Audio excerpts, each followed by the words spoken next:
நோன்பின் முஸ்தஹப்களை பற்றி பார்க்கலாம்.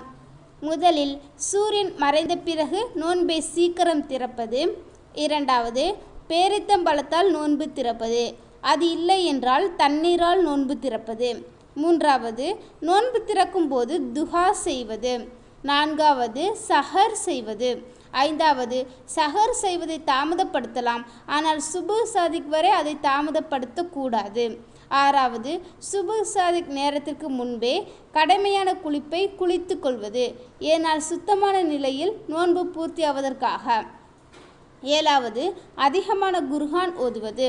எட்டாவது, அதிகமாக தான தர்மங்கள் செய்வது. ஒன்பதாவது, பொய், புறம், கோல் ஏசுதல் ஆகியவற்றிலிருந்து தன் நாவை பாதுகாப்பது. பத்தாவது, இச்சையூட்டும் விஷயங்களை விட்டு தன்னை பாதுகாப்பது, அது ஹலாலாக இருந்தாலும் சரியே. இதுவே நோன்பின் முஸ்தஹப்கள் ஆகும்.